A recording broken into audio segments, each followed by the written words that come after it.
Imagine a quiet evening in a peaceful American neighborhood. The sun is dipping below the horizon, families are settling in, children are brushing their teeth or finishing their last cartoons before bed. Nothing unusual, nothing alarming. But now, imagine this. You put your child to sleep. You step out for just a moment, maybe to talk to friends next door, maybe to enjoy a warm night in a safe place, believing everything is okay.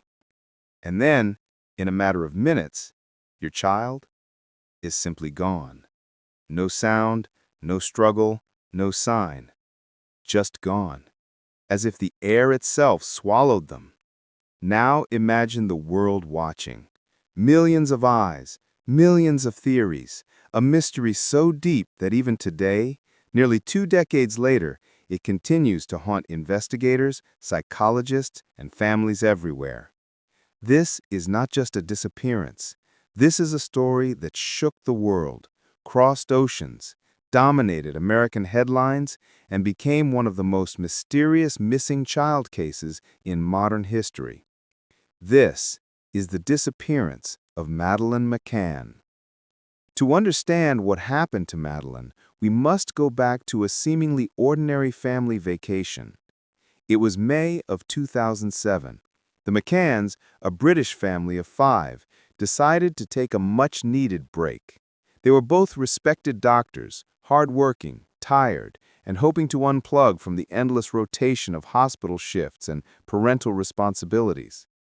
They traveled to Praia de Luz in Portugal, a quiet seaside resort known for its peaceful atmosphere, calm beaches, and a promise of safety that made it popular among European families. It was the kind of place Americans might compare to a serene coastal town in Florida or California. Nothing dramatic, nothing dangerous. Madeleine was 3 years old, a bright, curious child with expressive blue-green eyes and a smile that lit up every frame of every photo ever taken of her. She was energetic, adventurous, with a certain spark that friends of the McCanns always remembered. Her younger twin siblings were only 2. The family settled into apartment 5A of the Ocean Club Resort, a simple but cozy space with white walls, tiled floors, and sliding glass doors that opened toward the poolside. During the vacation, the routine became simple. Days spent at the beach, afternoons napping or playing, and evenings dining with a small circle of British friends who were also vacationing there. People who would later be known around the world as the Tapas 7. Every night, the adults gathered at the resort's tapas restaurant, located about a minute's walk from their apartments. It was close enough that they felt comfortable leaving their children asleep inside while they checked on them periodically. A detail that would later spark intense global debate about parental responsibility, cultural habits, and the illusion of safety. But on the night of May 3, 2007, something happened. Something so unexpected and chilling that it would become one of the most reported stories in modern media history. That evening, the McCanns put their 3 children to bed around 7:30 p.m. Madeleine, dressed in her pink Eeyore pajamas, seemed tired from a long day of play. She asked her parents a simple, innocent question, one that would later send shivers through millions of people. "Why didn't you come when we were crying last night?" No one could have known what that question truly meant. At the time, the McCanns brushed it off, thinking perhaps she had experienced a simple nightmare or sibling discomfort. It was never brought up again, until after she disappeared. Around 8:30 p.m., the McCanns joined their friends at the tapas bar. The atmosphere was relaxed, the kind of evening Americans would associate with a backyard gathering, casual conversations, laughter, and the comforting feeling of being among people you trust. Meanwhile, the children slept just a short distance away. The parents took turns checking on their rooms every 20 to 30 minutes. Or so they believed, or so they remembered, because later these timelines would become blurry, questioned, debated, and dissected by investigators across continents. At 9:05 p.m., Jerry McCann went to check on the children. He entered through the sliding patio door, which was left unlocked for convenience. The twins slept peacefully. Madeleine lay still on her bed. Everything appeared normal. Jerry returned to the tapas bar, unaware that in less than an hour, his entire world would collapse. At 9:30 p.m., another member of the group, Matthew Oldfield, offered to check on the McCann children during his own round of checks. He did not enter the room, he merely glanced from the outside and listened. Silence. No crying, no movement, nothing that raised alarm. He returned to dinner. But silence can be deceiving. At 10 p.m., Kate McCann finally walked up the familiar pathway to the apartment. As she approached the sliding door, she noticed something strange. A draft. A movement inside the room. When she entered the bedroom, her heart froze. The window was open. The curtains were blowing outward, and Madeleine's bed was simply empty.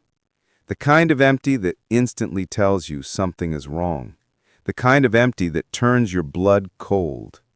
At that moment, the world shifted. Kate rushed back toward the restaurant, trembling, panicked, her voice carrying through the still night air. "She's gone! Madeleine is gone!" The calm resort turned into chaos. Guests ran, doors slammed, flashlights flickered through the darkness as people spread out across the resort, calling Madeleine's name into the night. But the silence that answered them felt like a warning. Something terrible had already happened. Within minutes, staff were alerted.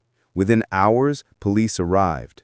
But in those early moments, mistakes were made. Mistakes that would haunt the investigation forever. Doors were left open, people walked through the apartment.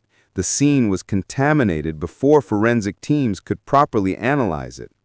And with every footprint, every touched surface, crucial evidence faded away. In the United States, news of the disappearance spread like wildfire. It became headline after headline, on CNN, Fox News, morning shows, talk shows. The country that had lived through the JonBenet Ramsey case immediately recognized the weight of such a mystery. A beautiful child missing under baffling circumstances. No witnesses, no sign of forced entry, no clear timeline. It was the kind of case that Americans fear most, a child vanishing in a place believed to be safe. And as the hours passed, then days, then weeks, Madeleine's face became one of the most recognized missing child images in the world. Her distinctive right eye, marked by a coloboma, a unique dark shape in the iris, became a symbol of hope, fear, and relentless search. But while the world rallied, the investigation took a darker, more complicated path. What happened during those crucial early hours? Why did the investigation go off track so quickly? And how did the media frenzy shape this case into something far more complex than a simple disappearance? To understand all of that, we must go deeper into the nights that followed, the suspects that emerged, the contradictions that surfaced, and the global hunt that expanded far beyond Portugal. And this is where the story grows darker. Because the disappearance of Madeleine McCann is not just a mystery. It's a labyrinth of mistakes, false leads, international tension, media pressure, and a truth that remains buried somewhere between fact and speculation. But the night was only the beginning. And this is where the story grows darker. Because the disappearance of Madeleine McCann is not just a mystery. It's a labyrinth of mistakes, false leads, international tension, media pressure, and a truth that remains buried somewhere between fact and speculation. But the night was only the beginning.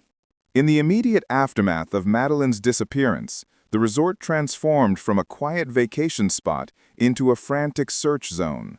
People walked through the apartment, opening doors, touching windows, picking up items, desperate to help, not realizing they were unintentionally destroying the only physical evidence that could have revealed what happened. The police arrived later than they should have, and their response lacked urgency. Critical minutes slipped away. then critical hours, and with each passing moment, the chances of finding a missing child alive dropped. As dawn approached on May 4th, the world outside Praia da Luz still slept, unaware that one of the biggest international mysteries of the century had just begun. Helicopters weren't immediately deployed, border alerts came late, road checkpoints weren't established quickly enough, and while search teams fanned out through the area, their efforts lacked coordination. American investigators later criticized the early response, comparing it to a crime scene mishandled before the story even started. Inside the apartment, something else bothered detectives. The bedroom window was open. The metal shutters were raised. The curtains blew outward in the night air. But there were no fingerprints on the window. Not on the glass. Not on the shutter. Not even on the frame. It was as if it had been cleaned, or never touched. And that made the situation even stranger. Because if someone had abducted a child through that window, there should have been prints, smudges, marks, something, anything. But there was nothing. Meanwhile, the parents were in shock. Kate McCann repeatedly ran to the apartment, calling Madeleine's name, checking closets, looking under beds, opening doors just to close them again, hoping she had missed something, hoping that maybe her daughter was hiding. Jerry tried to speak coherently with authorities, but even he struggled to form sentences. The twins slept through the entire chaos, their tiny chests rising and falling as their sister's disappearance unfolded around them. By mid-morning, international agencies had been alerted. Britain's Foreign Office contacted Portuguese authorities, offering assistance. American media channels picked up the story, recognizing the unsettling familiarity with high-profile U.S. child abduction cases. News anchors spoke of the case as if it were happening in an American suburb, emphasizing the frightening reality that disappearance can happen anywhere, even in a place that looks safe. As volunteers combed the beaches, searched abandoned buildings, and walked through rocky hillsides, locals believed Madeleine had wandered off. They thought she was a curious child who had simply woken up, walked outside, and gotten lost. But there was no trace of her footprints in the sand, no sighting, no noise, no indication that she had ever walked out of that bedroom on her own. Then came the first reported sighting. A British tourist named Jane Tanner claimed she had seen a man carrying a child around 9:15 p.m. on the night of the disappearance. She described the child as being around 3 years old, wearing light-colored pajamas, barefoot, her head resting on the man's shoulder. The man walked away from the McCann apartment toward the darker, quieter side streets of Praia da Luz. At first, her statement seemed crucial. It seemed like the missing piece. But her sighting occurred just minutes after Jerry McCann returned from checking on the children, meaning that if the timing was accurate, Madeleine might have been taken while her father was only a short distance away. For Americans watching this story unfold, this detail felt chilling. It highlighted how fast abduction can happen, how seamless and silent a predator can be, moving through the shadows like a ghost. But almost as quickly as Jane's sighting became important, it also became confusing.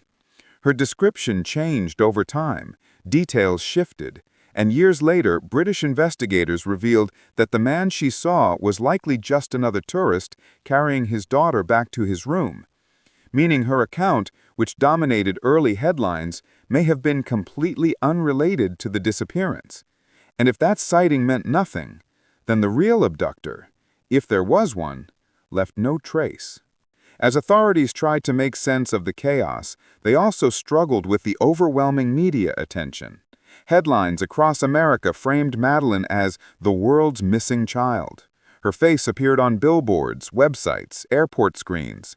Talk shows analyzed the case daily, comparing it to the Elizabeth Smart and J.C. Dugard disappearances. American parents watched the footage and felt the same fear. If this could happen in Europe, it could happen here. The McCanns, still shaken, made a decision that few parents in such agony could manage. They chose to go public, not just locally or nationally, but globally. They believed that if the world saw Madeleine's face, someone, somewhere, might recognize her. But going public came with a curse. The more the media covered the case, the more theories appeared. Online forums exploded. News stations dissected the parents' expressions, body language, tone of voice. People thousands of miles away formed opinions based on what they felt, not what they knew. And slowly, the narrative began to turn. Instead of focusing on the search, some reporters began questioning the McCanns themselves. While the world speculated, local police in Portugal tried to construct a timeline. But inconsistencies from witnesses, gaps in memory, and unreliable logs made the timeline fuzzy. Who checked the children and when? How long were the intervals? Did someone look through the window? Was the door fully closed, slightly open, or wide open? Each person had a slightly different memory, and in a case where every minute counted, these contradictions created a web of confusion. The Portuguese police, under immense pressure, struggled to keep control of the narrative. They were criticized for acting too slowly, then criticized for acting too aggressively. They were accused of incompetence, corruption, emotional bias, and everything in between. Meanwhile, the McCanns continued speaking to the media, insisting that their daughter had been abducted. Then something else complicated the situation: the scent of death. A British sniffer dog, trained to detect the smell of human remains, alerted inside the McCann's apartment. It barked near the wardrobe, by the curtain, and later, outside, near the trunk of a rental car the McCanns had hired several weeks after the disappearance. This revelation sent shockwaves through the media. American outlets ran the headline instantly. People couldn't ignore what a cadaver dog meant. But experts warned that cadaver dogs can be triggered by tiny old traces, sometimes even by items unrelated to the crime. A scent doesn't automatically equal guilt. Still, rumors began spiraling. Some said Madeleine had died accidentally and her parents covered it up. Others insisted it was a kidnapping by a stranger, or a sex trafficking ring, or a disgruntled resort worker. Theories multiplied, spreading faster than investigators could keep up with. And yet through all the noise, one question remained painfully simple. Where is Madeleine? As the investigation entered its first week, hope remained, but it was thinning. Search parties expanded. Police forces from different countries offered support. American FBI advisors weighed in, suggesting protocol improvements and psychological profiling. But without solid leads, the case felt like trying to assemble a puzzle where most pieces had been lost forever. And as days turned into weeks, a chilling realization began to settle in. Whatever happened to Madeleine McCann did not happen by accident. Someone knew something. Someone saw something. Someone somewhere held the truth. But reaching that truth would require navigating one of the most complex and controversial investigations in modern history. And with every passing hour, the story twisted into something even more complicated. And with every passing hour, the story twisted into something even more complicated. As the first week bled into the second, the resort town of Praia da Luz transformed into something unrecognizable. What was once a peaceful family destination had become a place overshadowed by suspicion. Locals eyed strangers with worry, tourists whispered to each other in cafes, and investigators walked the streets with a silent pressure that touched everyone. The entire community felt the weight of a missing child, and the sense of urgency in the air was unmistakable. Meanwhile, the McCanns continued to push relentlessly for answers. They spoke to journalists, held press conferences, cooperated with authorities, and even traveled between Portugal and the UK to keep Madeleine's name visible. Their decision to stay in the public eye was unusual for grieving parents, but to them, being silent felt like giving up. They believed the world needed to keep looking. But the police began seeing this publicity in a different way. Some investigators felt the McCanns were controlling the narrative too much. Others believed the constant attention hindered the investigation. And as friction grew between the McCanns and the Portuguese authorities, the case began to grow cracks from the inside.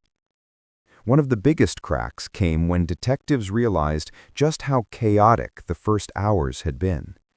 Dozens of people had walked through the apartment before forensic teams arrived. Potential fingerprints were smudged, footprints overlapped, and the open window, a critical clue, had been touched multiple times by different hands. To American investigators reviewing the case later, this was one of the most damaging mistakes. They knew that the first hours after a disappearance are everything. Evidence is fragile, memories fade fast, and once a scene is contaminated, the truth becomes harder to find. At the same time, the Portuguese police were also dealing with something else: pressure from the global media. Every news organization, from the US to Australia, wanted constant updates. Every small development became a major headline. Every rumor became a theory, and every theory grew into a debate. Investigators felt suffocated, their every move judged by people thousands of miles away. Then came the turning point. Instead of working alongside the McCanns, the police began seeing them as potential suspects. This shift didn't happen suddenly. It was a slow build of tension, doubt, and miscommunication. The cadaver dog alerts, inconsistencies in statements, and media pressure all fed into the growing suspicion. And although nothing was proven, the idea that the parents might be involved became a story of its own. American audiences watched this shift with divided opinions. Some believed strongly that the McCanns were innocent and had been unfairly targeted. Others found the dog alerts troubling. But there was one thing everyone agreed on: the evidence was not enough to support any solid conclusion. There were too many unanswered questions, too many gaps, too much uncertainty. The Portuguese police finally declared the McCanns arguidos, formal suspects. This was a bombshell. Headlines erupted across the world. Commentators debated for hours. And suddenly, the narrative had shifted away from Madeleine and toward her parents. Instead of following leads, instead of building a case around the timeline of the night, investigators began dissecting the McCanns' every move, every gesture, every word. But while the police focused on the parents, something important happened. Real leads began to slip away. Potential witnesses who might have seen someone suspicious that evening were dismissed or overlooked. Tips that came in from tourists were ignored. The search expanded into a media circus, pushing out genuine information and replacing it with speculation.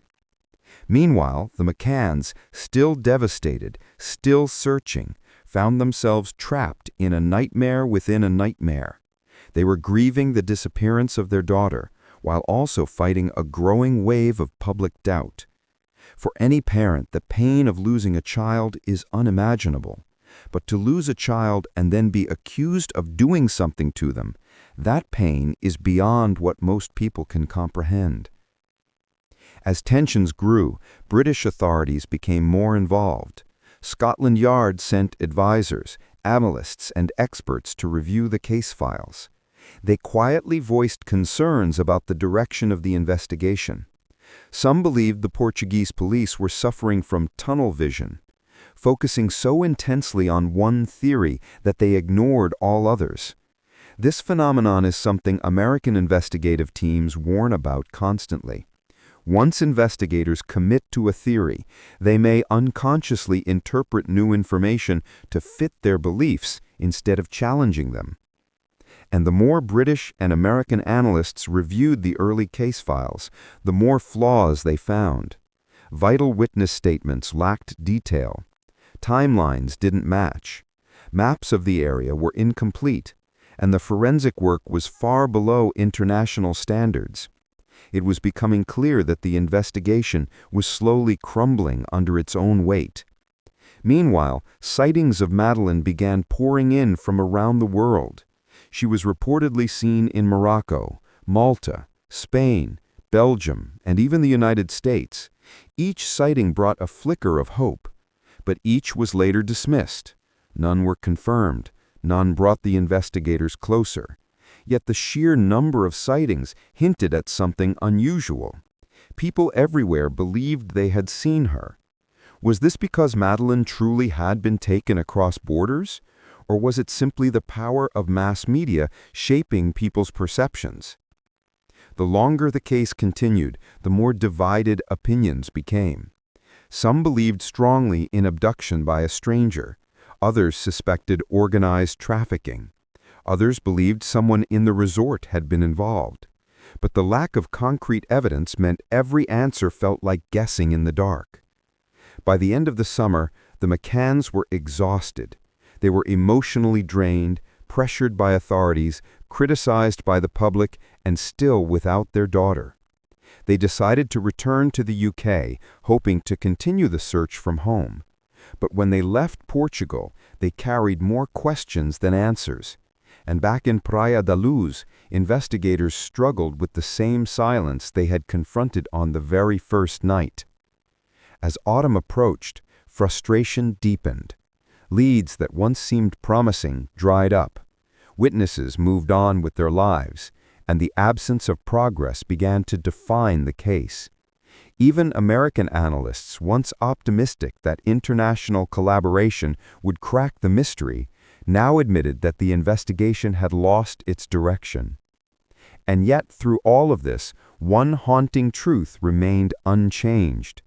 Madeleine had vanished from her bed in a matter of minutes in a resort filled with people, with no witnesses and no sounds. A disappearance so clean, so silent, so precise, that it felt less like an accident and more like the work of someone who knew exactly what they were doing. But the story was about to shift again, because new developments, new suspects, and new controversies would soon push the investigation into even darker territory. And as the world watched, the quest to find Madeleine McCann would grow more complicated than anyone ever imagined. And as the world watched, the quest to find Madeleine McCann would grow more complicated than anyone ever imagined.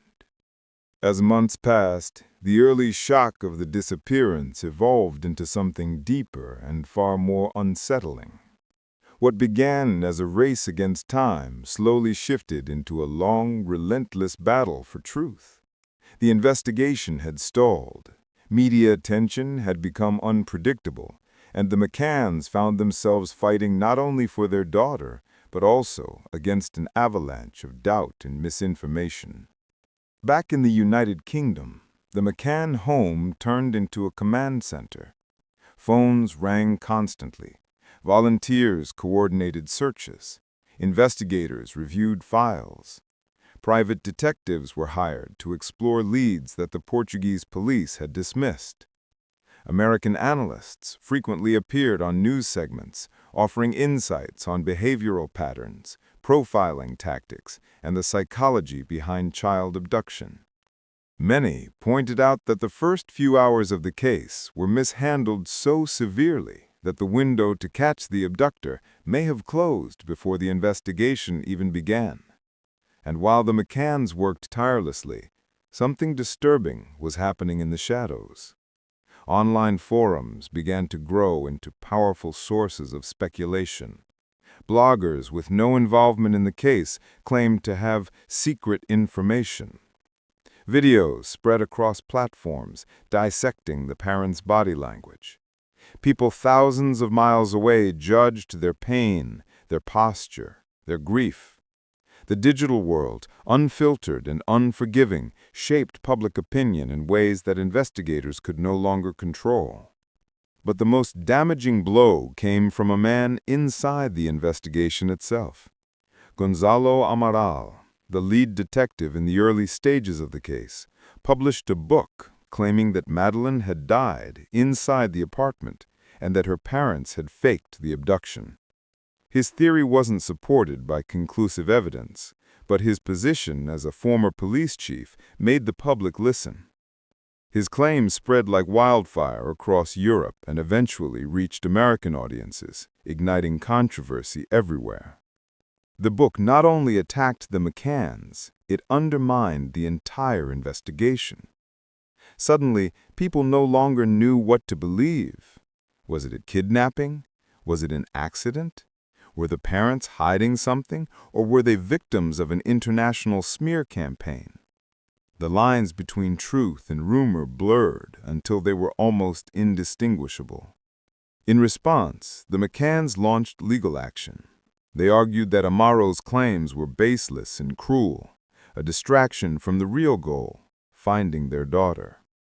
But legal battles dragged on for years, draining time, money, and emotional strength. For the parents, winning a lawsuit didn't matter. All they wanted was a lead, just one real lead that could bring them closer to Madeleine. Meanwhile, as the case gained global attention, new suspects began emerging. Some were criminals living in or around Praia da Luz at the time. Others were suspicious tourists who left the country shortly after the disappearance. A few were known sex offenders who had been spotted near the resort in the days leading up to the event. But each of these leads ended the same way: dead ends, inconsistencies, lack of evidence. One suspect in particular caught the attention of American profilers. A man living in the area had been linked to several earlier assaults on young girls in Algarve. He matched the behavioral profile of someone capable of abducting a child. But despite the red flags, nothing connected him directly to Madeleine. It was another lead that seemed promising, but ultimately faded into nothing. By this time, frustration had seeped into every part of the case. Investigators rotated in and out, files grew thicker, theories piled up like debris, and as the investigation became tangled in politics, pride, and flawed assumptions, the real trail, if it ever existed, grew colder. Yet through the chaos, one question continued to haunt both American experts and international audiences. Why was there so little physical evidence? No footprints outside the window, no fibers, no blood, no DNA, no fingerprints, no sign of forced entry. It was a disappearance almost too clean, as if someone with experience, precision, and confidence had taken Madeleine. But in the absence of evidence, the case ventured into darker possibilities. Some experts theorized that Madeleine had been taken by traffickers, moved quickly through a network, and smuggled across borders before dawn. This theory was terrifying, but it explained the lack of trace. Human trafficking rings are often organized, efficient, and capable of moving victims rapidly across continents. American law enforcement officers had encountered similar cases before. Children taken from one country and sold or transferred within hours. Other experts focused on the window of opportunity. The time between the last check on the children and the moment Madeleine was discovered missing was disturbingly short. If someone had been watching the apartment, studying the parents' predictable routine of checking every 20 to 30 minutes, they would have known exactly when to strike. This idea of premeditation chilled both investigators and viewers across the world. It suggested not a random act, but a carefully planned abduction. While investigators debated theories, the McCanns continued their mission. They met with government officials, investigators, forensic experts, even world leaders. They worked with organizations like the National Center for Missing and Exploited Children in the United States. They launched campaigns, spoke at conferences, and traveled extensively to keep Madeleine's story alive. And in the midst of their search, something haunting happened. Age-progressed images of Madeleine were released. These were digital recreations showing what she might look like at various ages. The images were broadcast across the U.S., appearing on talk shows, news segments, and missing children databases. For many viewers, seeing the older versions of Madeleine felt like a painful reminder of how much time had passed. But despite the sadness these images carried, they also kept hope alive. They made people look twice at crowds, airports, playgrounds, malls. They kept the idea that Madeleine might still be out there. And for the McCanns, hope, however fragile, was something they refused to let go of. Years passed, and the Portuguese investigation was eventually closed due to a lack of evidence. Many believed the story would end there, fading into the collection of unsolved mysteries that haunt the world. But the case was far from over. Public interest never died. The McCanns never stopped searching. And beyond the surface, far from the headlines, something else was beginning. Because in the United Kingdom, the government was about to make a decision that would reignite the investigation, reopen old wounds, and lead to one of the most extensive cold case reviews in British history. And what came next would introduce new suspects, new evidence, and a new sense of urgency, years after the night Madeleine disappeared. That single inconsistency opened the door to one of the most controversial chapters in the entire investigation, because once detectives realized the timeline did not perfectly align with the earlier statements, they began questioning every detail surrounding that night at the resort. And it wasn't just the timeline. It was the patterns, the behavior, and the silence that followed. Investigators started asking a new question, one that would dominate headlines across the world. If an abductor entered the apartment, how did he get out without being seen by anyone on the street, or in the courtyard, or on the stairway? It didn't make sense. Every possible route raised more questions than answers. Detectives began mapping out every inch of the resort. They studied the lighting patterns, visibility angles, and even the timing of pedestrian movement around the tapas restaurant. They replayed the walk between the apartment and the restaurant over and over, examining how long each check should reasonably take. They examined the sightlines from every direction, testing whether someone could realistically carry a child across the courtyard without being noticed by anyone. The more they tested, the more contradictions appeared in earlier witness statements, especially regarding who exactly saw Madeleine last and at what time. During this phase of the investigation, the media pressure was crushing. Reporters were arriving hourly, broadcasting theories, speculations, and accusations. And while the police attempted to remain methodical, it quickly became clear that the investigation was dividing into two major theories. One theory held firm that Madeleine had been abducted by an unknown intruder. The second theory suggested that something may have happened inside the apartment before the alarm was raised. Both theories carried enormous weight, and both were being fueled by leaks from inside the investigation.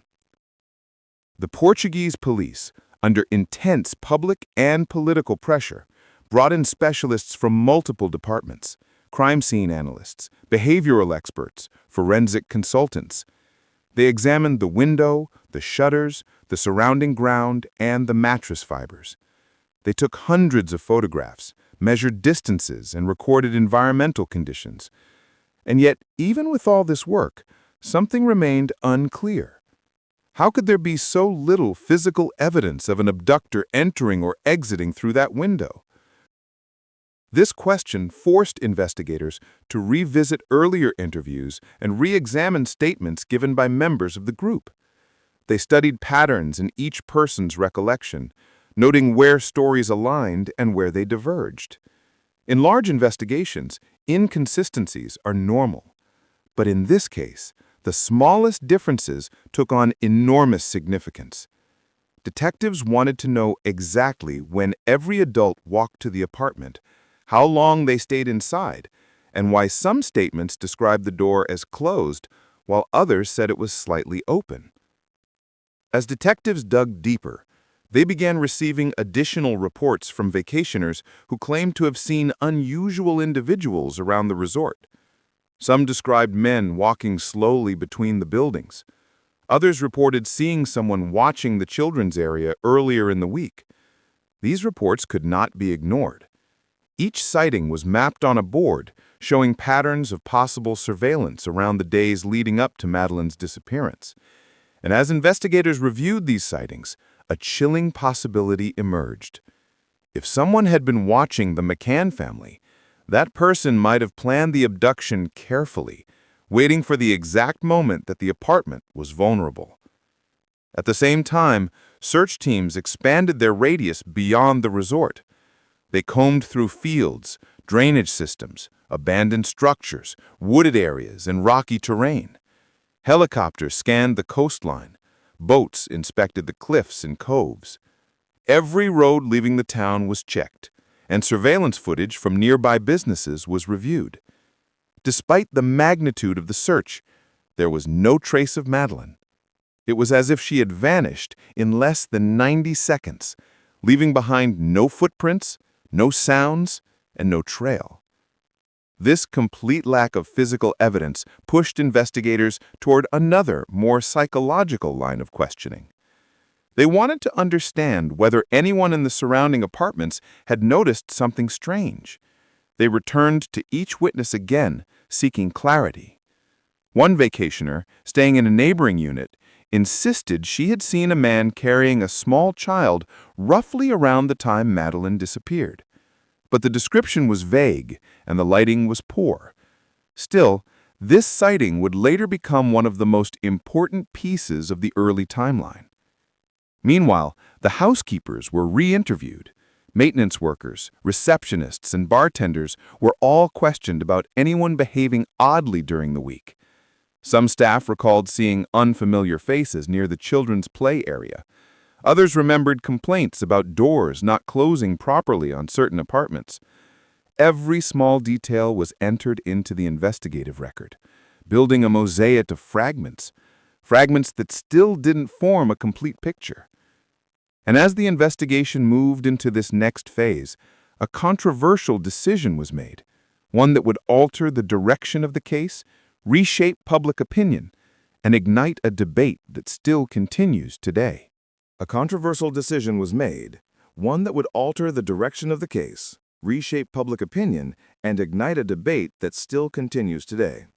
That decision was to formally reclassify the parents, Kate and Jerry McCann, as persons of interest. This shift marked a dramatic turning point. Overnight, the narrative around the investigation changed, and the family found themselves at the center of suspicion. The media storm intensified to a level rarely seen in modern cases, and suddenly the grieving parents were forced to defend themselves against theories they insisted were impossible. As accusations mounted, British authorities stepped in to support the McCanns, sending additional investigators, forensic experts, and legal advisors.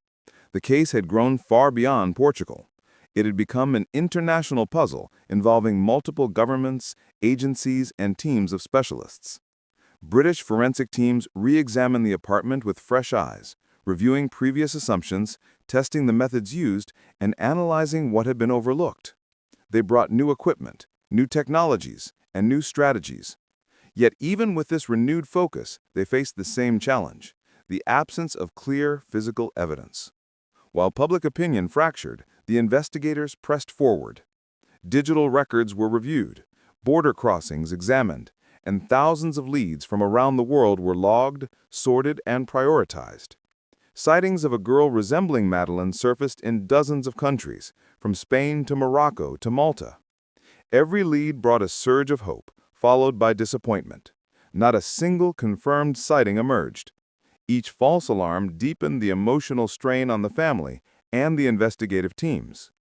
Meanwhile, new theories surfaced, some grounded in observation, others fueled by speculation. The possibility of human trafficking was explored, especially given the region's history of organized criminal networks operating along the southern European coastline. Investigators studied patterns of child abductions associated with these networks, reviewed known routes, and considered whether Madeleine could have been taken quickly and transported across borders before authorities fully mobilized. The theory remained plausible, though unproven, And it added yet another layer of urgency to the case. As the investigation evolved, so did the science. Advances in technology allowed specialists to reanalyze old evidence using new methods. Phone records were re-examined. Geographical profiling was updated. Several individuals who had been dismissed early on became subjects of renewed interest years later. One particularly compelling suspect emerged more than a decade after the disappearance, a man with a troubling criminal history who had been living in the area at the time. His movements, associations, and background aligned with certain aspects of the case, but questions still lingered. Investigators pursued every angle, determined to avoid repeating past mistakes. The passage of time did not soften the consequences of that night. It only deepened them. For the McCann family, the search became a lifelong mission. For the public, the case became a symbol of unanswered questions. For investigators, it became a reminder of how a single moment, a brief lapse, or a small detail can alter the course of an entire investigation. And for the world, Madeleine McCann's disappearance became one of the most enduring mysteries of the 21st century. Yet despite the years, the case never truly fell silent. It remained active, reopening multiple times as new funding was approved and new leads surfaced. Detectives continued traveling, interviewing, analyzing, and searching. The global community remained alert, and tips still arrived from people who believed they had seen something, heard something, or remembered something from long ago. The image of Madeleine, bright-eyed and smiling, circulated across the world, becoming one of the most recognized faces in missing child cases. Through all of this, one truth remained constant. No one stopped hoping. Hope became the center of the story. Hope kept the investigation alive. Hope bridged the years of uncertainty. And hope continued to guide everyone connected to the case. The disappearance of Madeleine McCann is more than an unsolved mystery. It is a testament to the tireless pursuit of answers, the resilience of a family, and the enduring belief that even after so many years, the truth can still emerge. As the sun continues to rise each morning over Praia de Luz, the small resort town where everything changed, the memory of that night remains. The streets are quieter now. The apartment stands still, shadows stretching across the walkway where countless theories were born. But somewhere out there, beyond the borders of the investigation, beyond the limits of the evidence, beyond the years that have passed, there remains the possibility, however distant, that the next call, the next piece of information, or the next breakthrough could finally reveal what happened to Madeleine. And until that moment comes, the world continues to look, continues to question, and continues to hope. Because in a case like this, hope is not just part of the story. Hope is the only chapter that never closes.